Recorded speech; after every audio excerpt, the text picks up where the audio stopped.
يسبحون الليل والنهار لا يذكرون صدق الله العظيم. எல்லா பகலும் இறைவனான அவன் ஒருவனுக்கே வழிகாட்டுமாறு அவனின் அருமை நாயகம் முஹம்மது ரசூலுல்லாஹ் ஸல்லல்லாஹு அலைஹி வஸல்லம் அவர்களுடைய வாழ்ந்த சஹாபாக்கள் தாபிஈன்கள் தபஅத்தாபிகள் நல்லவர்கள் நம் அனைவருக்கும் அல்லாஹ்வின் சாந்தியும் சமாதானமும் என்று நிலவட்டுமாக. ஆமீன். அல்லாஹ் ஜல்லஷானஹு வ தஆலா மனித சமுதாயத்தை படைத்ததின் நோக்கத்தை குறித்து அல்லாஹ் தெளிவாக சொல்லுகிறான். நான் மனித வர்க்கத்தையும் ஜின் வர்க்கத்தையும் படைத்தது என்னை வணங்குவதற்காகவே தவிர வேற எதற்கும் இல்லை என்றால் குறிப்பிடுகிறார். நாம் படைக்கப்பட்டதின் பிரதான நோக்கம் படைத்த ரப்புல் ஆலமீனை வணங்கி வாழ வேண்டும். பல்வேறு இபாதத்துகள் மூலமாக அல்லாஹ்வை வணங்குவது, நோன்பின் மூலமாக குர்ஆன் ஓதுவது, திக்ர் தஸ்பீஹ்கள் செய்வது, அல்லாஹ்வின் ஹலால் ஹராம் பேணி வாழ்வது என்றெல்லாம் அல்லாஹ்வின் அடிமைகளாக நாம் அவனுக்கு கட்டுப்பட்டு வாழ கடமைப்பட்டு இருக்கிறோம். வணக்கங்கள் பல்வேறு வகையாக அல்லாஹ்வால் தரப்பட்டாலும் கூட இங்கே ஒரு வணக்கம் மனிதர்களை தாண்டி பரிசுத்த மலக்குமார்களும் கூட தொடர்ந்து செய்யுகிற ஒரு வணக்கம். மனித படைப்பை தாண்டி வானவர்களும் கூட செய்யுகிற ஒரு இபாதத்தாக. இஸ்லாத்தில் எப்படி உடலுக்கு தலையோ உடலுக்கு தலை முக்கியமோ அதுபோல இஸ்லாம் என்கிற கட்டிடத்தில் மிக பிரதானமாக அந்த வணக்கம் நபிகள் ஸல்லல்லாஹு அலைஹி வஸல்லம் சொல்லுவார்கள். இன்னமும் சொல்லுவார்கள், அந்த வணக்கம் மட்டும் இல்லையானால் இவர் இறக்கிற போது மரணம் கூட நல்ல மௌத்தாக அமையாது என்று சொல்லுகிற அளவுக்கு இஸ்லாத்தில் மிக வலியுறுத்தப்படுகிற ஒரு பிரதான வணக்கமான தொழுகை என்கிற ஒரு வணக்கம். தொழுகை அல்லாஹ்வால் தரப்பட்டிருக்கிற மிக அற்புதமான வணக்கங்களிலே ஒன்றாகும். மலக்குமார்கள் தனித்தனியாக செய்கிற ருக்கு சஜிதாக்களை எல்லாம் ஒட்டுமொத்தமாக சேர்த்து தொழுகையில் அல்லாஹ் மனிதர்களுக்கு தந்திருக்கிறான். நபிகள் ஸல்லல்லாஹு அலைஹி வஸல்லம் ஒரு சந்தர்ப்பத்திலே சொல்லுவார்கள், நீங்கள் மேலே பார்க்கவில்லையா, வானத்தை பார்த்து சொல்லுவார்கள். இந்த வானம் 7 வானங்கள். வானத்தில் எந்த ஒரு பகுதியும் ஒரு பாதம் வைக்கிற அளவுக்கு கூட காலியாக இல்லாத அளவுக்கு மலக்குகளால் நிரம்பி இருக்கிறது சொல்லிவிட்டு சொல்லுவார்கள், மலக்குகள் வானத்தின் எல்லா இடங்களிலும் மலக்குகளின் ஒரு பெரும் கூட்டம் தொடர்ந்து ருக்குவிலேயே அல்லாஹ்வை வணங்கி கொண்டிருப்பார்கள். நாம் செய்கிற ருக்குவை போல அல்லாஹ்வை புகழ்கிற, அல்லாஹ்வை பரிசுத்தப்படுத்துகிற அந்த வார்த்தைகளை எல்லாம் சொல்லி சொல்லி ருக்குவிலேயே மலக்குகளின் ஒரு பெரும் கூட்டம் கியாமத் நாள் வரை தொடர் வணக்கம், சலிப்படையாத வணக்கம், கொஞ்சமும் கலைப்படையாத வணக்கம் மலக்குமார்களின் வணக்கம். இன்னமும் பெருமானார் ஸல்லல்லாஹு அலைஹி வஸல்லம் சொல்லுவார்கள், மலக்குகளின் இன்னொரு பெரும் கூட்டம் தொடர்ந்து சஜிதாவில் நாம் தலையை தரையில் வைப்பதை போல அல்லாஹ்வை சஜிதா செய்கிற நிலையில் மலக்குகளின் ஒரு பெரும் கூட்டம் தொடர்ந்து கியாமத் நாள் வரை. நபிகள் ஸல்லல்லாஹு அலைஹி வஸல்லம் சொல்லுகிறார்கள், இப்ப வானத்தில் ஒரு பாதம் வைக்கிற அளவுக்கு கூட இடமில்லாத அளவிற்கு மலக்குகள் தொடர்ந்து அல்லாஹ்வை ருக்குவிலும் சுஜூதிலும் வணங்கிக் கொண்டிருக்கிறார்கள் என்கிறார்கள் நபிகள் ஸல்லல்லாஹு அலைஹி வஸல்லம். இப்ப மலக்குகளும் செய்யுகிற இபாதத் இந்த தொழுகை மட்டுமல்ல. 7வது வானம் பைத்துல் மஅமூர் என்று ஒரு பள்ளி, 7வது வானத்தில் இருக்கிற பள்ளி. நபிகள் ஸல்லல்லாஹு அலைஹி வஸல்லம் மேராஜிலே பார்த்து வந்து சொல்லுவார்கள், இந்த பைத்துல் மஅமூர் பள்ளியில் ஒவ்வொரு நாளும் அல்லாஹ்வை வணங்குவதற்காக நுழைகிற மலக்குமார்களின் எண்ணிக்கை 70,000 இருப்பார்கள். நபிகள் ஸல்லல்லாஹு அலைஹி வஸல்லம் ஒவ்வொரு நாளும் 70,000 மலக்குகள் பள்ளிக்கு வந்து தொழுது விட்டு வெளியே போவார்கள். ஒரு நாள் தொழுத மலக்கிற்கு மறுநாள் வாய்ப்பு கிடைக்காது. அடுத்த நாள் வேறு 70,000 மலக்குகள் புதிதாக வருவார்கள். கண்டிப்பார்களே, யோசித்து பார்க்கிறோம், பரிசுத்தமான மலக்குகள், பாவங்களே செய்யாத மலக்குகள், அல்லாஹ்விற்கு அப்படியே அடிமணிகிற மலக்குகள் செய்யுகிற இபாதத் தொழுகை என்கிற போது அல்லாஹ் ஜல்லஷானஹு வ தஆலா அதை மனித சமுதாயத்திற்கு தந்திருக்கிறார். தனித்தனியான மலக்குகள் செய்கிற எல்லாம் சேர்ந்து ஒட்டுமொத்தமாக தக்பீர் கட்டி சலாம் கொடுக்கிற வரை ஒரு கட்டுக்கோப்பான அமைப்பில் அல்லாஹ் ஜல்லஷானஹு வ தஆலா தொழுகையை தந்திருக்கிறான். கண்ணியமிக்கவர்களே, அல்லாஹ் குர்ஆனில் இப்படி குறிப்பிடுகிறான், அது அஃலஹல் முஃமினூன், வெற்றியாளர்கள் யார் தெரியுமா? பரிசுத்த அல்லாஹ்வின் வேதம் பேசுகிறது. அது அஃப்லஹல் முஃமினூன், நிச்சயமாக அவர்கள் வெற்றி அடைந்து விட்டார்கள். உறுதியாக அல்லாஹ் சொல்லுகிறார். அப்ப உறுதியாக அவர்கள் வெற்றி பெற்றார்கள். யார் தெரியுமா? அல்லதீன ஹும் ஃபீ ஸலாத்திஹிம் காஷிஊன். அல்லாஹ் தொழுகையை தான் சொல்லுகிறான். தங்கள் தொழுகையில் உள்ளச்சத்தோடு தொழுபவர்கள், அல்லாஹ்வின் முன் இருக்கிறோம் என்கிற அச்சத்திலே தொழக்கூடியவர்கள், நான் அவனை கண்ணால் பார்க்கிறேன் அல்லது அவன் என்னை பார்க்கிறான் என்கிற ஒருவித பயபக்தியில் அச்ச உணர்வில் தொழக்கூடியவர்கள், தக்பீர் கட்டி சலாம் தருகிறவரை அல்லாஹ்வை மாத்திரமே நினைத்து தொழக்கூடியவர்கள், அவன் அல்லாத எந்த சிந்தனையும் இல்லாமல் தொழக்கூடியவர்களை குறித்து அல்லாஹ் சொல்லுகிறான். காஷிஊன், அச்சத்தோடு தொழக்கூடியவர்கள் அது அஃப்லஹ, நிச்சயம் வெற்றி பெற்று விட்டார்கள்.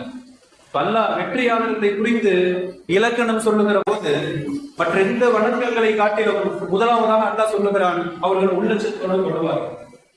இன்னைக்கு நம்ம யோசித்து பார்க்க வேண்டிய காலகட்டம். இன்னைக்கு நம்முடைய தொழுகைகளில் எவ்வளவு அல்லாஹ்வின் சிந்தனை இருக்கிறது, எவ்வளவு அல்லாஹ்வை குறித்து சிந்திக்கிறோம், அவனின் அச்சம் எந்த அளவு நமது தொழுகைகளில் நிறைந்திருக்கிறது, அல்லது உலக சிந்தனைகள் நமது தொழுகையை சீரழிக்கிறதா என்றெல்லாம் சொல்லி சிந்தித்து பார்க்க கடமைப்பட்டிருக்கிறோம். மன்னிக்கிறவர்களே, அதே அந்த வசனத்தை தொடர்ந்து சொல்லிக் கொண்டு வருகிற அல்லாஹ் இறுதியாக எப்படி முடிக்கிறான்? வல்லதீன கும் அலா ஸலாத்திஹிம் யுஹாஃபிதூன். இந்த மூமின்களின் பண்புகளை தொடர்ந்து சொல்லிக் கொண்டு வருகிற அல்லாஹ் ஒரு 7-8 பண்புகளை சொல்லிவிட்டு இறுதியாக சொல்லுவான், வல்லதீன கும் அலா ஸலாத்திஹிம் யுஹாஃபிதூன். அவர்கள் ஒன்று உள்ளச்சத்தோடு தொழுவார்கள், இரண்டாவது என்ன தெரியுமா? தொழுகையில் பேணுதலாக இருப்பார்கள். தொழுகையில் பேணுதலாக தொழக்கூடியவர்கள் சிலவங்க அப்படின்னு சொன்னா குறித்த நேரத்திலே தொழுவார்கள், கலா எல்லாம் உரிய நேரத்திலே இமாம் ஜமாத்தோடு தொழுவார்கள், தொழுகையில் முறையறிந்து தொழுவார்கள். நபிகள் ஸல்லல்லாஹு அலைஹி வஸல்லம் அவர்கள் தொழுததை போல அந்த தொழக்கூடிய முறை அறிந்து தொழுவார்கள், தொழுகையின் சட்டம் அறிந்து தொழுவார்கள். என்ன தொழுகையின் சுனத்துகள் என்ன, தொழுகையின் ஃபர்துகள் எத்தனை, வாஜிபுகள் என்ன, எதனால் தொழுகை முடியும், என்னென்ன காரியங்கள் தொழுகையில் கூடாது என்று மார்க்க விளக்கம் அறிந்து மார்க்க ஞானத்தோடு தொழுவார்கள். நபிகள் ஸல்லல்லாஹு அலைஹி வஸல்லம் அல்லாஹ் குறிப்பிடுகிறான், தொழுகையில் பேருந்தாக இருக்கக்கூடியவர்கள் இவர்களுக்கு மறுமையின் சுப செய்தி என்ன தெரியுமா? உலாயிக ஹுமுல் வாரிசூன், இவர்கள் தான் வாரிசுதாரர்கள். மறுமையில் இவர்கள் வாரிசுதாரர்கள். எதற்கு வாரிசு தெரியுமா? எரிசூனல் ஃபிர்தௌஸ் ஹும் ஃபீஹா காலிதூன்.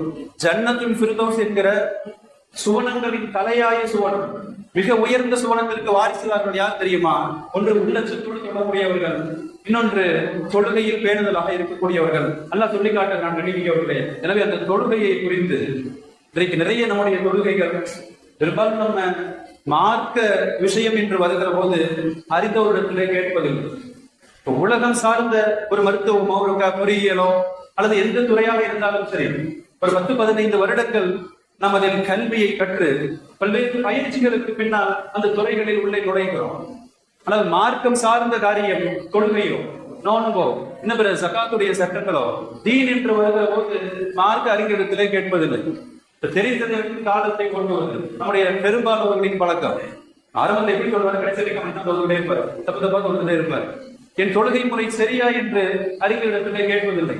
நான் இவ்வளவு காலம் தொழுகிறேன், இது பெருமானாரின் தொழுகைக்கு ஒத்த தொழுகையா என்று தெரிந்து கொள்வதற்கு ஆர்வம் இருப்பதில்லை.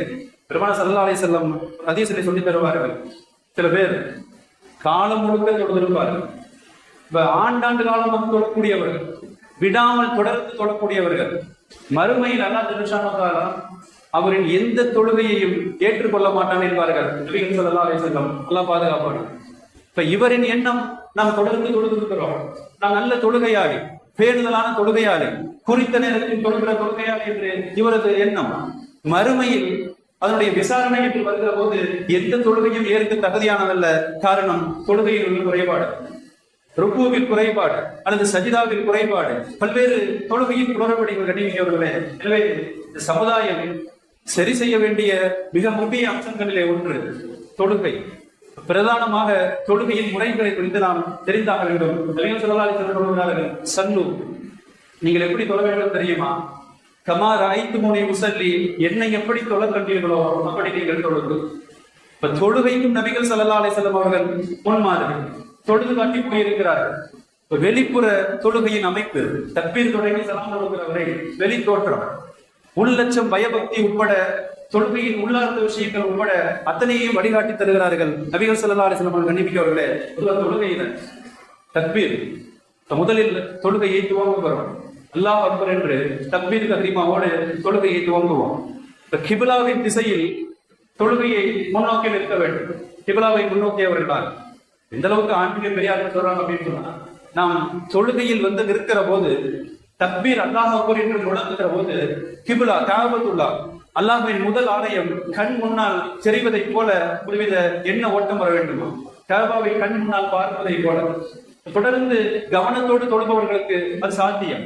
காபாவை கண் முன்னால் பார்ப்பதை போல கண்ணிமிக்கவர்களே, இப்ப நியத்து வைக்கிறோம். கைகளை உயர்த்துகிற போது அல்லாஹ் அக்பர் தக்பீருக்காக கைகளை உயர்த்துகிற போது இந்த இரண்டு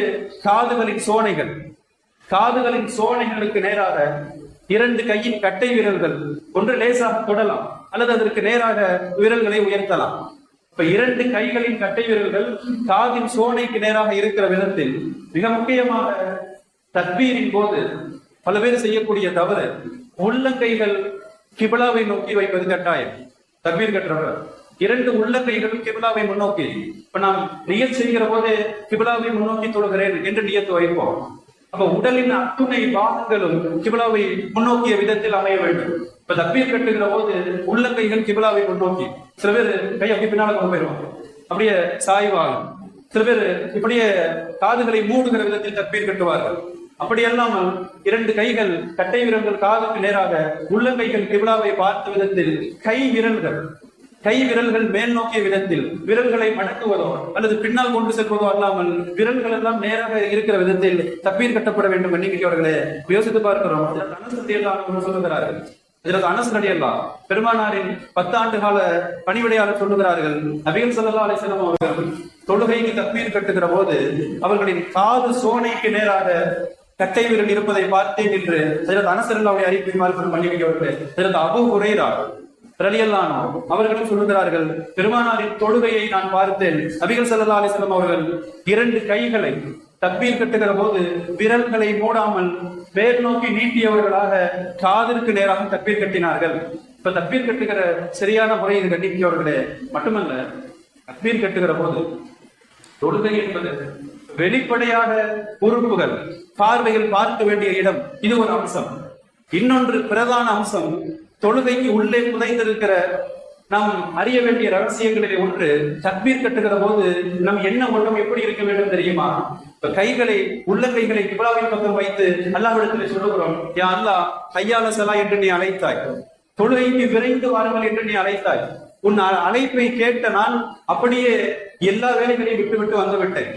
உன்னிடத்தில் நான் சரணடைந்து விட்டேன் என்று சொல்வதை போல ஒருவன் ஆயுதத்தை கையில் வைத்துக் கொண்டு நம்மை மிரட்டினால், நிராயுதபாணியாக இருக்கிற நாம் எப்படி கைகளை உயர்த்துவோமோ அது போன்று அல்லாஹ்வின் சன்னிதானத்தில், யா அல்லாஹ் நான் எந்த சக்தியும் இல்லாதவன், நான் எந்த பலமும் இல்லாதவன், நான் ஆக பெரும் பலவீனமானவன், நீ மிக பெரும் பலசாலி, நான் உன் அடிமை, நீ என் ரப்பு என்று அல்லாஹ்வின் முன்னால் சரணடைகிற ஒரு எண்ண ஓட்டம் நம்மிடத்தில் தக்பீர் கட்டும் போது வர வேண்டும். கண்டிப்பார்களே, இப்ப முதலாவதாக தக்பீர் அல்லாஹ் அக்பர் என்று தக்பீர் கட்டுகிறோம். தக்பீரின் போது பார்வையும் கூட நேராக இருக்க வேண்டும். பார்வையை மேல் நோக்கி பார்ப்பதோ, சில பேர் தக்பீர் கட்டுறப்ப கீழே முடிச்சு பார்ப்பான், கீழ் நோக்கி பார்ப்பதோ அல்ல. எப்படி உள்ளங்கை கிபிலாவை நோக்கி இருப்பதை போல கண் பார்வையும் காபத்துல்லாவை கண்ணால் காணுவதை போல நேர்கொண்ட பார்வையாக அமைய வேண்டும். எண்ணிக்கையவர்களே, இது தக்பீர் கட்டுகிற ஒரு அம்சம். அல்லாஹ் தக்பீர் கட்டி விடுகிறோம். அடுத்து கைகளை கட்டுவது, கியாம் என்று சொல்லுகிற நேராக கைகளை கட்டி நிலை நிற்பது. இதுல சில பேர் எந்த அளவு அப்படின்னு சொன்னா, இந்த தொழுகையின் ஃபர்லுகள் என்று ஒரு 13 அம்சங்கள் இருக்கிறது. கட்டாயம் அந்த ஃபர்லுகள் தொழுகையில் இருந்தாக வேண்டும். ஏதேனும் ஒன்று தவறினால் தொழுகை நிறைவேறாது. இப்ப மறதியாகவோ வேண்டும் என்றோ ஒன்றை அவர் விட்டுவிட்டால் திரும்ப அவர் தொழுதாக வேண்டும். இப்ப அதிலே ஒன்று நேராக நிலை நிற்பது. அல்லாஹ் அக்பர் என்று தக்பீர் கட்டி நேராக நிலை நிற்க வேண்டும். ஒரு சில வசனங்கள் ஓதுகிற அளவுக்காவது நேராக நிற்க வேண்டும். இந்த தாமதமா வரக்கூடிய சில பேர் அந்த ஜமாத்தை எப்படி புரிஞ்சிடணும் அப்படின்னு சொல்லிட்டு ஜமாத்துல இருப்பாங்க. இப்ப முதல் ரக்காத் இமாம் ருக்குவில் இருப்பார். இந்த ரகாத் வேண்டும் என்று சொல்லி வேக வேகமாக தக்பீர் கட்டாமல் அல்லது தக்பீர் கட்டி நேராக ருக்கு போயிருவது. கியாம் நிலை நிற்கிற ஃபர்ல் தவறி போகிறது. ஒரு ஃபர்ல் தவறுகிற போது தொழுகை செல்லாமல் போகும். பண்ணிக்கிறவர்களே, அப்ப அவதியாக வராமல், இப்ப வேக வேகமாக வராமல் ஒன்று முன்கூட்டியே தொழுகைக்கு வர வேண்டும். ஜமாத்தின் நன்மை முழுமையாக வேண்டும் என்றால் கொஞ்சம் முன்னாடியே சுன்னத்துகள் தொழுது ஃபர்லுக்காக காத்திருந்து தக்பீரை முதல் தக்பீரோடு தொழுகிற போது அது நன்மைகள் ஏராளம். ஒருவேளை தாமதமாக வந்தால் இமாம் தொழுவைக்கு கொண்டிருக்கிற போது நபிகள் ஸல்லல்லாஹு அலைஹி வஸல்லம் சொல்லுவார்கள், நீங்கள் தொழுவைக்கு தாமதமாக வந்தால் ஓடி வர வேண்டாம், அவசர கதியில் வர வேண்டாம், கொஞ்சம் நிதானமாக வாருங்கள், கிடைத்ததை தொழுங்கள், தவறியதை எழுந்து நின்று பூர்த்தி செய்யுங்கள் என்பார்கள் நபிகள் ஸல்லல்லாஹு அலைஹி வஸல்லம் கண்டிப்பார்களே. எனவே நாம் கியாம் நிலையில் இருக்கிற ஃபர்னில் கவனம் செலுத்த வேண்டும். கைகளை கட்டுவதை குறித்து நபிகள் ஸல்லல்லாஹு அலைஹி வஸல்லம் அவர்கள் சொல்லுவார்கள். ஹஜ்ரத் அபூ ஹுரைரா ரலியல்லாஹு அன்ஹு சொல்றாங்க, பெருமானார் ஸல்லல்லாஹு அலைஹி வஸல்லம் நிலையில் இருக்கிற போது நபிகள் நாயகத்தின் பார்வை எங்கே இருக்கும் தெரியுமா? பார்வையை கொஞ்சம் தாழ்த்தியவர்களாக நபிகள் நாயகத்தின் பார்வை நிலையில் இருக்கிற போது சஜிதா செய்கிற இடத்தில் இருக்கும். தக்பீர் கட்டி நிற்கிறப்ப சஜிதா செய்கிற இடத்தில் பார்வை இருக்க வேண்டும். பார்வை அங்கு இங்கு மலைய விடக்கூடாது. அல்லது நேரம் நிமிர்ந்து பாக்குறது, யாரு குழுக்க வர்றா, யார் எதிர்த்தாப்புல வர்றா, பக்கத்துல யாரு நிற்கிறா, இது போன்ற கவனிச்சுதல் இல்லாமல் தக்பீர் கட்டி நிலை நிற்கிற போது சஜிதாவின் இடத்தில் பார்வை இருக்க வேண்டும். மன்னிக்கிறவர்களே, பெருமானார்கிட்ட கேட்டுக்கொள்றோம், யார சொல்லலாம், சில பேர் தொழுகையில் நிற்கிற போது அவ்வப்போது மேல் நோக்கி பார்க்கிறார்கள், வானத்தை நோக்கி பார்க்கிறார்கள். இவர்களின் நிலை என்ன என்று கேட்கப்படுகிற போது நபிகள் ஸல்லல்லாஹு அலைஹி வஸல்லம் சொல்லுவார்கள், அவர்கள் ஒன்று பார்வையை திருப்பிக் கொள்ளட்டும், மேல் நோக்கி பார்க்காமல் இருக்கட்டும், வானத்தின் பக்கம் பார்க்க வேண்டாம். ஒருவேளை தொடர்ந்து அவர்கள் பார்வை வானத்தின் பக்கம் திருப்பினால் நபிகள் ஸல்லல்லாஹு அலைஹி வஸல்லம் அவர்கள் சொல்லுவார்கள், ஒருவேளை அவர்கள் பார்வையில் பறிக்கப்பட்டு போய்விடலாம் என்பார்கள் கண்டிப்பார்களே. எனவே தொழுகையில் இருக்கிற போது சஜிதாவின் இடத்தில் பார்வையில் நிலை கொள்ள வேண்டும் கண்டிப்பார்களே. மட்டுமல்ல, கை கட்டுறப்ப ஹஜ்ரத் அபூ ஹுரைரா ரலியல்லாஹு அன்ஹு சொல்றாங்க, பின்ன சுன்னத்தி, பெருமானாரின் நடைமுறை என்ன தெரியுமா? வலவுல் கஃபி அலல் கஃப், இந்த இடது கை முன்னங்கையின் முதுகு பகுதியின் மீது வலது கையின் உள் பகுதி உள்ளங்கையை அதன் மீது வைத்து 2 விரல்கள், கட்டை விரலையும் சுண்டு விரலையும் இந்த கடிகாரம் கட்டுகிற மணிக்கட்டில் வளையம் போன்று பிடித்து எஞ்சி இருக்கிற 3 விரல்களை அதன் மேல் வைக்க வேண்டும். இது சுன்னத்தான கையை கட்டுகிற முறை. இப்ப இடது கையின் மீது வலது கையை முன் பகுதியின் மீது வைத்து 2 விரல்களை வளையம் போன்று மணிக்கட்டை பிடித்து நடுவில் இருக்கிற 3 விரல்கள் அதன் மணிக்கட்டின் மேல் வைக்கப்பட வேண்டும். மன்னிப்பவர்களே, தொடர்ந்து அந்த சஹாபி அவங்க சொல்லுவாங்க, அபூ ஹுரைரா சொல்றார்கள், ஃபி ஸலாத்தி தஹ்த சுர்ரா, பெருமானாரின் தொழுகையை நான் பார்த்தேன், நபிகள் ஸல்லல்லாஹு அலைஹி வஸல்லம் இடது கையின் மீது வலது கையை வைத்து தொப்புளின் மீது கையை வைத்தார்கள் என்று அந்த சஹாபியுடைய அறிவிப்பை பார்க்கிறோம். மன்னிப்பவர்களே, அப்ப யோசித்து பார்த்தார், அதில் முஜத்தித் அல்-ஃபுஸ்தானி ரஹ்மத்துல்லாஹி அலைஹி சொல்லுவோம், நெஞ்சின் மீது கை கட்டலாம், அனுமதி இருக்கிறது. இந்த ஹஜ்ரத் அலி ரலியல்லாஹு அன்ஹு, ஹஜ்ரத் அபூ ஹுரைரா உட்பட சொல்லித் தருகிறார்கள், நபிகள் ஸல்லல்லாஹு அலைஹி வஸல்லம் தொப்புளுக்கு கீழ் கை கட்டினார்கள். இதன் ரகசியத்தை குறித்து ஹஜ்ரத் முஜத்தித் அல்-ஃபுஸ்தானி ரஹ்மத்துல்லாஹி அலைஹி சொல்லுவாங்க, தொப்புளுக்கு கீழ் கை கட்டுவது என்பது ஏன் தெரியுமா? 2 மிக முக்கிய உறுப்புகள், தொப்புளின் மேலாக வயிற்று பகுதி, தொப்புளின் கீழாக மர்ம உறுப்பு. அல்லாஹ்விடத்தில் கை கட்டி நின்று, யா அல்லாஹ், 2 ஆபத்தில் இருந்து உன்னிடம் பாதுகாப்பு தேடுகிறேன், ஹராமான உணவு என் வயிற்றுக்குள் சென்று விடக்கூடாது, எனவே அதை விட்டு பாதுகாப்பு, உன்னிடத்தில் கைகட்டி வந்து இருக்கிறேன், மர்ம உறுப்பை நான் தவறுதலாக பயன்படுத்தி விடக்கூடாது, அதிலிருந்து உன்னிடத்திலே பாதுகாப்பு என்பதாக முஜத்தித் அல்-ஃபுஸ்தானி சொல்லித்தருவார்கள். கண்டிப்பார்களே, யோசித்து பார்க்கிறோம், கை கட்டுகிற முறை, இந்த முறையில நாம் கைகளை கட்ட இருக்க வேண்டும், பார்வை சஜிதாவினிடத்திலே இருக்க வேண்டும்.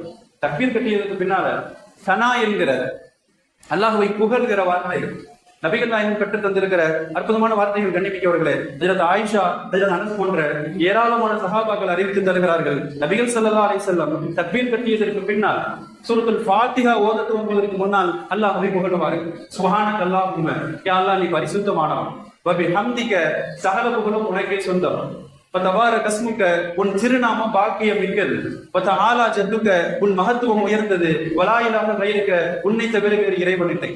இப்ப தொழுகை பரிபூர்ணமாக வேண்டுமானால் தக்பீர் கட்டியதோடு அல்லாஹ்வை புகழ வேண்டும். மன்னிப்பவர்களே, இதற்கு அபூ கத்தாதா ரலியல்லாஹு அன்ஹு சொல்வாங்க, பெருமானார் ஸல்லல்லாஹு அலைஹி வஸல்லம் ஒரு முறை லுஹர் தொழ வைத்தார்கள். பெருமானாருக்கு பின்னால் நாங்கள் நின்று கொண்டிருந்தோம், நாங்கள் இமாமத்துக்கு பின்னால் தொழுது கொண்டிருந்தோம். நபிகள் ஸல்லல்லாஹு அலைஹி வஸல்லம் 4 ரக்காத் லுஹர் தொழுகையில் முதல் 2 ரக்காத்துகளில் சனாவுக்கு பின்னால் சூரத்துல் ஃபாத்திஹா ஓதினார்கள். அதற்கு பிறகு இன்னொரு துணை சூரா ஓதினார்கள்.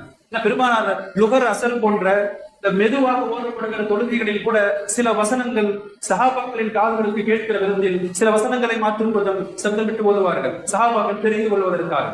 இப்ப முதல் 2 ரக்காத்துகள் ஃபர்து தொழுகை, எந்த தொழுகையாக இருந்தாலும் சரி, ஃபாத்திஹாவிற்கு பின்னால் இன்னொரு சூரா ஓதப்பட வேண்டும். முழு சூரா ஓதாவிட்டாலும் கூட குறைந்தபட்சம் 3 ஆயத்துகளாக ஓதப்பட வேண்டும். 3வது 4வது ரக்காத்துகளில் ஃபர்து தொழுகையில் ஃபாத்திஹா மட்டும் ஓதுவது போதுமானது. இதை சுன்னத் நஃபில் தொழுவதாக இருந்தால், சுன்னத் நஃபிலான தொழுகைகளில் 4 ரக்காத் தொழுகைகளில் ஒட்டுமொத்தமாக 4 ரக்காத்துகளிலே ஃபாத்திஹாவும் ஓதப்பட வேண்டும், இன்னொரு துணை சூராவும் ஓதப்பட வேண்டும். நன்றிக்கையோர்களே, இப்ப இமாமோட தொழுகிறப்ப சூரத்துல் ஃபாத்திஹா முடித்ததற்கு பின்னால் இமாம் கைரில் மக்ரூபி அலைஹிம் வலல்லாலீன் என்று சொல்லுகிற போது நபிகள் ஸல்லல்லாஹு அலைஹி வஸல்லம் சொல்வார்கள், நீங்கள் உங்கள் காதுகளுக்கு கேட்கிற விதத்தில் ஆமீன் என்று சொல்லுங்கள். உங்களுக்கு கேட்கிற விதத்தில்.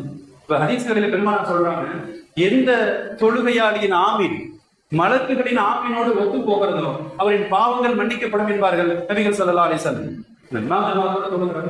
மலக்குகளும் இங்கே சன்னிதானம் இருப்பார்கள். காரணம் மஸ்ஜிதுகள், பள்ளிவாசல்கள் அல்லாஹ்வின் வீடுகள், மலக்குகள் நிரம்பி இருக்கிற இடம் கண்ணுக்கு தெரிவதில்லை. அப்ப மலக்கு ஆமீன் என்று சொல்லுகிற போது நமது ஆமீனும் மலக்குகளின் ஆமீனும் ஒத்த நேரத்தில் அமைகிற போது பாவங்கள் மன்னிக்கப்படும். மன்னிக்கவர்களே, இப்ப சூறால ஓதி முடிச்சிடும். அடுத்து ருக்கு. தொழுகையில ருக்கு சஜிதா மிக முக்கியமான அம்சங்களிலே ஒன்று. மிகுந்த கவனத்தோடு உரிய முறையில் செய்யப்பட வேண்டும். மன்னிக்கவர்களே, காரணம் மறுமையில் பல பேரின் தொழுகை ஏற்றுக்கொள்ளப்படாமல் நிராகரிக்கப்படுவதற்கு பிரதான காரணமான சொல்லுவார்கள், ஒன்று ருக்கு சஜிதை சரியாக செய்திருக்க மாட்டார். ருக்குவிலும் சஜூதிலும் மிகுந்த கவனம் வேண்டும். மன்னிக்கவர்களே, பொதுவாக ருக்குவில் ஆண்களை பொறுத்தவரை தலை இடுப்பு பகுதி சரிசமமாக இருக்கிற விதத்தில் அப்படியே அவர்கள் குனிய வேண்டும். தலையும் இடுப்பு பகுதியும் பிளாட்டாக இருக்கிற விதத்துல அவருடைய ருக்கு அமைய வேண்டும். மன்னிக்கவர்களே, மிக முக்கியமாக ருக்குவில் கை விரல்களை நல்ல முறையில் விரித்து வைத்து முழங்கால்களை கொஞ்சம் அழுத்தமாக பிடிக்க வேண்டும். ருக்குல கை விரல் நல்லா விரிச்சு வச்சு முழங்கால்களை கொஞ்சம் அழுத்தமாக பிடிக்க வேண்டும். 2 கால்களும் கொஞ்சம் வளைந்து விடாமல் நல்லா ஸ்டப்பா வைக்கிற கால்கள் ருக்குல 2 கால்களும் விரைப்பாக இருக்க வேண்டும். கை விரல்களை விரித்து முழங்கால்களை இறுக்கமாக பிடிக்க வேண்டும். தலையும் முதுகும் சரிசமமாக இருக்க வேண்டும். ருக்குவில் 3 முறை சுப்ஹான ரப்பியல் அஸீம் பொருள் விளங்கி ஓதுவது நல்லது. காலம்போடு தொழுதுகிட்டு இருப்போம், ஒரு சின்ன வார்த்தை, ஒரு சின்ன தஸ்பீஹ் பொருள் தெரிந்து போதும் ஆர்வம் இருக்காது. சுப்ஹான ரப்பியல் அஸீம், என்னுடைய மகத்தான அல்லாஹ் பரிசுத்தமானவன், என்னுடைய மகத்தான ரப்பு பரிசுத்தமானவன். 3 முறை குறைந்தபட்சம். நேரம் இருந்தால் ஒற்றைப்படையாக 5, 7, 11 ஓதிக்கொள்வதற்கு அனுமதி இருக்கிற கண்ணிமிக்கவர்களே. ருக்குவில் பார்வை இந்த கால் விரல்களின் மீது இருக்க வேண்டும். ருக்குவுடைய நிலையில் நம்முடைய பார்வை கால் விரலின் மீது இருக்க வேண்டும். கண்ணிமிக்கிறவர்களே, அன்னை ஆயிஷா ரலியல்லாஹு அன்ஹா அவர்கள் சொல்லுகிறார்கள், நபிகள் ஸல்லல்லாஹு அலைஹி வஸல்லம் அவர்கள் ருக்குவில் தலையை உயர்த்தியதும் இல்லை, தாழ்த்தியதும் இல்லை, இடைப்பட்ட நிலையில் வைப்பார்கள் என்கிறார்கள் அன்னை ஆயிஷா ரலியல்லாஹு அன்ஹா அவர்கள். கண்ணிமிக்கிறவர்களே, ருக்குவில் இருந்து எழுதுறோம். ருக்குவில் இருந்து எழுதுற போது சமியல்லாஹு லிமன் ஹமீதா இமாம் சொல்லுவாங்க ஜமாத்தோடு தொழுகிற போது. பின்னால் தொடரக்கூடியவர்கள் ரப்பனா லக்கல் ஹம்து, பல்வேறு தஸ்பீகள் இருக்கிறது, கூடுதலான வார்த்தைகள் இருக்கிறது. குறைந்தபட்சம் அல்லாஹும்ம ரப்பனா லக்கல் ஹம்து என்கிற வார்த்தை கண்டிப்பிக்கிறவர்களே. ருக்குவில் இருந்து எழுந்து நிற்கிறவருக்கு கௌமா என்று சொல்லுவார்கள். கௌமா எழுந்து அவசர கதியில் எழுந்தும் எழாமல் உடனே சஜிதாவிற்கு போய்விடக்கூடாது. என்ன, எழுந்து நிற்பது வாஜிப், தொழுகையின் ஒரு வாஜிப். மறந்து விடப்பட்டால் அவர் குற்ற பரிகாரமாக சஜிதா சஹூ செய்ய வேண்டும். எழுந்து ஒரு சில நிமிடம் அவரின் உடல் உறுப்புகள் அமைதி பெறுகிற அளவிற்கு நின்றதற்கு பின்னால் சஜிதாவிற்கு போக வேண்டும். மன்னிக்கிறவர்களே, அப்படி எழுந்து நிற்கிற போது கை விரல்களை அப்படியே தொங்க விட்டு இருக்க வேண்டும். விரல்களை மடித்துக் கொண்டு இருப்பதோ அல்லது வேறு செயல்கள் செய்வதோ இல்லாமல் இயல்பாக விரல்களை தொங்க விட்டு நிற்க வேண்டும். மன்னிக்கிறவர்களே, மிக முக்கியமாக நிற்கிற போது உடல் உறுப்புகள் அமைதி அடைந்ததற்கு பின்னால் சஜிதாவிற்கு போவது கண்டிப்பிக்கிறது. அபூ மஸ்ஊத் அன்சாரி ரலியல்லாஹு சொல்றாங்க, இந்த ருக்குவிலும் சுஜூதிலும் யார் நேராக நிற்கவில்லையோ, முதுகை வளைத்துக் கொண்டோ அல்லது சஜிதாவை முறையாக செய்யாமல் யார் அரைகுறையாக சொல்லுகிறார்களோ அவரின் தொழுகை செல்லாத தொழுகை என்று சொல்லுகிற அளவிற்கு கண்டிப்பிக்கிறவர்களே, அது முறையுள்ள தொழுகையாக போகும். சிறப்பானவர்களே, ருக்குவிலும் சுஜூதிலும் சஜிதாவில் சுப்ஹான ரப்பியல் ஆலா, சுப்ஹான ரப்பியல் ஆலா, என்னுடைய மிக உயர்ந்த அல்லாஹ் பரிசுத்தமானவன். தொழுகை முழுக்கவே அல்லாஹ்வை பெருமைப்படுத்துகிறோம், அவனை பரிசுத்தப்படுத்துகிறோம், அவனது புகழை பேசுகிறோம், அவன் எந்த குறையும் இல்லாதவன் என்று அவனுடைய பெருமையை பேசுகிறோம். மன்னிக்கிறவர்களே, சஜிதாவின் முக்கிய அம்சமாக அடுத்தது தொழுகையில நான் சஜிதாவை குறித்து எவ்வளவு சிறப்பு ஹதீஸ்கள் நபிகள் ஸல்லல்லாஹு அலைஹி வஸல்லம் சொல்வார்கள். சஜிதா எப்படிப்பட்ட அமல் தெரியுமா? ஒரு அடியான், ஒரு முஸ்லிம் அல்லாஹ்வோடு மிக நெருங்கி இருக்கிற ஒரு இபாதத் சஜிதா என்பார்கள் நபிகள் ஸல்லல்லாஹு அலைஹி வஸல்லம். அல்லாஹ்விற்கும் அடியானுக்குமான தொடர்பு உச்சகட்ட நெருக்கத்தில் இருப்பது சஜிதாவுடைய நிலை என்பார்கள் நபிகள் ஸல்லல்லாஹு அலைஹி வஸல்லம். எனவே சஜிதாவில் இருக்கிற போது நம்முடைய உணர்வு எப்படி இருக்க வேண்டும் தெரியுமா? இன்னொரு ஹதீஸ்ல பெருமானார் சொல்றாங்க, ஒரு அடியான் சஜிதா செய்கிற போது அல்லாஹ்வின் பாதத்தில் சஜிதா செய்கிறார். அல்லாஹ்வுடைய காலில் விழுவதை போல, யா அல்லாஹ், நான் உன் காலில் விழுந்து விட்டேன், எனக்கு வேற எந்த கதியும் இல்லை, உன்னை தவிர எனக்கு விமோசனம் இல்லை, உன்னை தவிர என்னை மன்னிப்பவர் இல்லை, உன்னை தவிர என் கவலை போக்குபவர் இல்லை, உன்னை தவிர என் துன்பம் துடைப்பவர் இல்லை என்று சொல்லி அல்லாஹ்வின் சன்னிதானத்தில் அவன் காலில் விழுகிற உணர்வு சஜிதாவில் வர வேண்டும் என்றிருக்கவர்களே, எனக்கு எந்த பெருமையும் இல்லை, நீதான் பெருமைக்குரியவர் என்று அல்லாஹ்விடத்தில் சரணாகதியை அடைவது சஜிதாவுடைய நிலை. கண்டிக்கிறவர்களே, சஜிதாவிற்கு போகிற முறை ருக்குலது எதிர்த்துட்டதுக்கு அப்புறம் சஜிதாவிற்கு போவது கண்ணிமிக்கவர்களே, இப்ப உலமாக்கள் சொல்லி தருவார்கள். பொதுவாக தரைக்கு எந்த பகுதி நெருக்கமாக இருக்கிறதோ, தரைக்கு எந்த பகுதி நெருக்கமோ அந்த பகுதி முதலில் சஜிதாவில் வைக்கப்பட வேண்டும். அந்த வகையில் முழங்காலை முதலில் கீழே வைத்து 2 கைகளை அடுத்து வைத்து இப்ப நெற்றியை அதற்கு பிறகு தரையில் வைத்து இறுதியாக மூக்கையில் தரையில் வைக்க வேண்டும். சஜிதா செய்கிற போது பல பேர் சஜிதாக்கள் அரைகுறை சஜிதாக்கள் நெத்தியை வைப்பார், மூக்க கீழே வைக்க மாட்டார், கால் அப்படியே பின்னால தூங்கிடுவார். சஜிதாவுடைய நிலையில் 2 கால்களும் தரையில் இருக்க வேண்டும், 2 கால் விரல்களும் கிபிலாவை நோக்கி இருக்க வேண்டும். கண்ணிமிக்கவர்களே, சில பேர் காலம் அப்படி மேல தூங்கிடும், கிபிலாவுடைய திசையில கால் விரல்கள் இருக்காது. கண்ணிமிக்கவர்களே, இந்த வரிசையில் சஜிதாவில் வைத்து மூக்கையும் சஜிதாவில் வைக்க வேண்டும். கண்ணிமிக்கவர்களே, சஜிதா செய்கிற போது 2 கைகளுக்கு இடையில் 2 கட்டை விரல்களுக்கு இடையில் நம்முடைய முகம் இருக்கிற விதத்தில் அதற்கு நேராக சஜிதா செய்யப்படும். திருவிழா சஜிதா செய்யறது பார்த்தா கை இங்கே இருக்கும், சஜிதா அங்க பண்ணுவார், அந்த டபுள்ஸ் எடுக்கிற மாதிரி. இப்ப தொழுகையை கூட முறையாக தெரிந்து கொள்ளாமல் ஏனோ தானோ என்று கொள்கிற போக்கு கண்டிப்பிக்கவர்களே, ஒரு மனிதனின் வாழ்வில், ஒரு முஸ்லிமின் வாழ்வில் நபிகள் நாயகத்தை போன்ற தொழுகை அவருக்கு நசீபாக்கிவிட்டால் அவரின் ஒட்டுமொத்த வாழ்வும் திருத்தமாக போகும். மன்னிமிக்கவர்களே, இப்ப இந்த சஜிதாவுடைய நிலையில கால் விரல்களை மடக்கி கிபிலாவை நோக்கி வைப்பது சஜிதால இருக்கிறப்ப சுப்ஹான ரப்பியல் ஆலா என்று ஓதுவது கண்டிப்பிக்கவர்கள். மிக முக்கியமான ஆண்கள் சஜிதா செய்யறப்ப வயிற்றையும் தொடையையும் ஒட்டாமல் விலக்கி வைப்பது. பெண்கள் தான் சஜிதா செய்யறப்ப குறுக்கி தொழுவார்கள். பெண்கள் அப்படியே ஒட்டி வயிறு தொடை உட்பட மார்பு பகுதிகள் எல்லாம் நெருங்கி இருக்கிற விதத்தில் தொழுவாங்க. ஆண்கள் வயிறு தொடையும் விலக்கி வைப்பது, உள்ளங்கைகள் முழங்கைகளை தரையில் படாத வர நட்டு வைப்பது. ஆண்களுக்கு கைகளை நட்டு வைக்கணும், தரையில் படாத விதத்திலே கண்டிப்பிக்கவர்களே. அதில் இப்னு அப்பாஸ் சொல்லுவாங்க, பெருமான ஸல்லல்லாஹு அலைஹி வஸல்லம் சொன்னாங்க, சஜிதாவின் உறுப்புகள் 7 உறுப்புகள், 7 உறுப்புகள் சஜிதாவின் போது தரையில் பட வேண்டும். நான் 7 உறுப்புகளில் சஜிதா செய்ய வேண்டும் என்று ஏவப்பட்டிருக்கிறேன் என்பார்கள் நபிகள் ஸல்லல்லாஹு அலைஹி வஸல்லம் நடிக்கிறவர்களே. இப்ப சஜிதால முதலாவது நெற்றி சஜிதாவுடைய உறுப்பு, 2வது மூக்கு, 3வது 2 உள்ளங்கைகளை வைப்பது, அடுத்து 2 முழங்கால்களை வைப்பது, இறுதியாக காலுடைய 10 விரல்களை தரையிலே வைப்பது. கண்டிப்பார்களே, நாளை மறுமையில சஜிதாவுடைய உறுப்புகள் எந்தெந்த உறுப்புகள் எல்லாம் சஜிதாவில் பட்டதோ, தரையில் பட்டதோ, ஒருவேளை வேறு பாவத்தின் காரணமாக இவர் நரகத்திற்கு சென்றாலும் கூட சஜிதாவின் உறுப்புகளை நரகத்திற்கு தீண்டாது என்கிறார்கள் நபிகள் ஸல்லல்லாஹு அலைஹி வஸல்லம் அவர்கள். கண்ணிமிக்கவர்களே, எனவே நிறைய சஜிதாக்கள் வாழ்வில் வேண்டும். குறிப்பாக ஃபர்து தொழுகைகளில் கவனம் வேண்டும். ஐவேறு தொழுகையை விடுவதற்கு யாருக்கும் அனுமதி இல்லை. அற்புதமான மாதங்கள் வந்து கொண்டிருக்கிறது.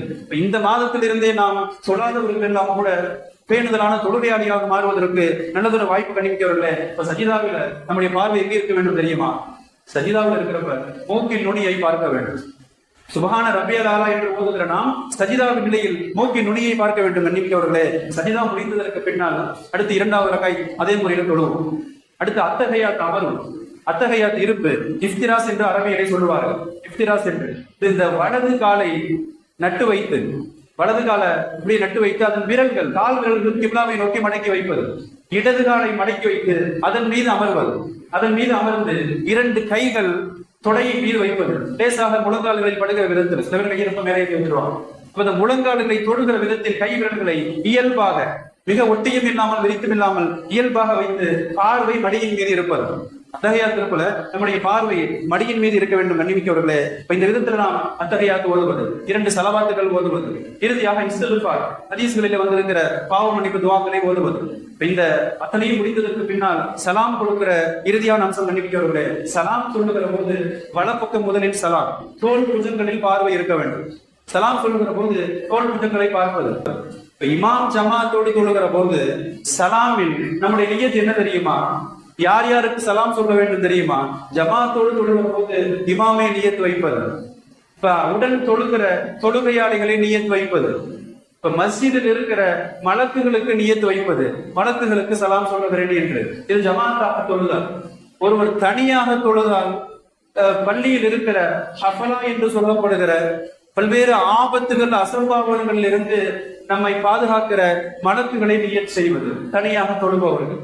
இப்படி நாம் தொழுகையில கவனத்தோடு தொழு கடமைப்பட்டு இருக்கிறோம். மன்னிக்கிறவரை இப்படி தக்பீர் தொடங்கி சலாம் கொடுக்கிறவரை எந்தெந்த பார்வை இருக்க வேண்டும் என்பதில் கவனம் செலுத்தி எப்படி நபிகள் ஸல்லல்லாஹு அலைஹி வஸல்லம் தொழுதார்களோ அது முன்ன தொழுவது கடமைப்பட்டிருக்கிற மன்னிக்கிறவர்களே, பெருமானார் இன்னமும் சொல்லுவாங்க, இந்த தொழுகையில் யாருக்கு கவனம் இல்லையோ, பெருமானார் இப்படி சொல்றாங்க, மிக மோசமான திருடன் யாரு தெரியுமா? சஹாபாக்கள் கேட்பான். மிக மோசமான திருட்டு என்ன தெரியுமா? சஹாபாக்கள் ரசூலுல்லாஹ் அல்லாஹ் ரசூலுல்லாஹ் அல்லாஹ்விற்கும் உங்களுக்கு தான் தெரியும் என்பார்கள். நபிகள் ஸல்லல்லாஹு அலைஹி வஸல்லம் சொல்லுவார்கள், ருக்கூவையும் சஜிதாவையும் முறையாக செய்யாமல் தொழப்படுகிற தொழுகை மிக மோசமான திருட்டு என்பார்கள் நபிகள் ஸல்லல்லாஹு அலைஹி வஸல்லம். ருக்கு சஜிதுகளில் மிகுந்த கவனம் வேண்டும். கண்ணிமிக்கவர்களே, ஒரு சஹாபி தொழுவார் பெருமானார் காலத்தில். நபிகள் ஸல்லல்லாஹு அலைஹி வஸல்லம் பார்ப்பான், வந்து சலாம் சொல்லுவார். பெருமானார் சொல்லுவாங்க, லம் துஸல்லி, நீ தொழவே இல்லை, திரும்ப போய் தொழுக அப்படின்னு சொல்லுவாங்க. 3 முறை தொடர்ந்து அந்த சஹாபி தொழுது விட்டு வந்து சலாம் சொல்லுவார். 3 முறையும் பெருமானார் சொல்லுவார்கள், சல்லி ஃபைன்னக லம் துஸல்லி, நீ தொழவில்லை, மீண்டும் தொழு. 4வது வந்து கேட்பார், யார் ரசூலுல்லாஹ் தொழுகையை கற்றுத்தாருங்கள், எப்படி தொழுன்னு சொல்லித்தாருங்க. அப்ப மார்க்கத்தை அறிந்து கொள்வதற்கு தொழுகையின் முறை அறிய வேண்டுமானால், நமது தொழுகையின் முறைகள் தெரிய வேண்டுமானால், நாம் அந்த அறிஞரிடத்திலே சென்று நாம் தொழுது அந்த முறைகளை தெரிந்தாக வேண்டும். மன்னிக்கிறவர்களே, இன்னொரு மிக முக்கியமான ஒரு விஷயம், தொழுகையில் சஃப்புகள். பெருமானா சொல்றாங்க, சவ்வு சுஃபூஃபக்கும், ஒரு ஜும்மாலையும் தான் செய்யறாங்க, உங்கள் சஃப்புகளை தொழுகையின் அணிகளை நேராக்கி கொள்ளுங்கள். ஏன் தெரியுமா? ஃபைன்ன தஸ்பியத்து சுஃபூஃப் மின் இகாமத்தி ஸலாத், சஃப்புகளை சரி செய்வது தொழுகையை நிலைநிறுத்துவதிலே கட்டுப்பட்டது. தொழுகையின் மிக முக்கிய அம்சங்களிலே உள்ளது அந்த சஃப்புகளை சரி செய்வது. கண்ணியமிக்கவர்களே, நான் நினைக்கிறேன் பல்வேறு இடங்களை பார்க்கணும். சஃப்பு சரி செய்யறதுல முதல்ல இமாமிற்கு நேராக பின்னால் நடுவில் இருந்து அந்த சஃப்புகள் துவங்க வேண்டும். நடுவில் இருந்து சஃப்புகள், அந்த ஓரம் இந்த ஓரம் அப்படிங்கிறதுலாம் இல்ல. எனக்கு அங்கதான் காத்து வருது, இங்கதான் சௌரியமா இருக்குது, சாஞ்சு நிக்கணும். உடல்நிலைக்கு சரியில்லாதவர்களுக்கு வேறு, அவர்களது சட்டங்கள் வேறு. உடல் பலவீனமானவர்கள், இயலாதவர்கள், நோயாளிகள், அவர்களது சட்டங்கள் வேறு, சலுகை அவர்களுக்கு உண்டு. இப்ப ஆரோக்கியமாக இயல்பாக இருக்கக்கூடியவர்கள் நடுவிலிருந்து சஃப்பு துவங்கி வலப்பக்கம் இடப்பக்கம் என்று மாறி மாறி சஃப்புகள் அது பூர்த்தி செய்யப்பட வேண்டும். நம்பிக்கையவர்களே, நபிகள் ஸல்லல்லாஹு அலைஹி வஸல்லம் சொல்றாங்க, ரஸ்ஸு சுஃபூஃபக்கும், இன்னொரு ஹதீஸ்ல வருது, உங்களுடைய தொழுகை அணிகளை சஃப்புகளை நீங்கள் பலப்படுத்துங்கள். வஃபாரிபு பைனஹா, சஃப்புகளில் நெருங்கி நில்லுங்கள், இடைவெளி இல்லாமல் நெருங்கி நில்லுங்கள். ஏன் தெரியுமா?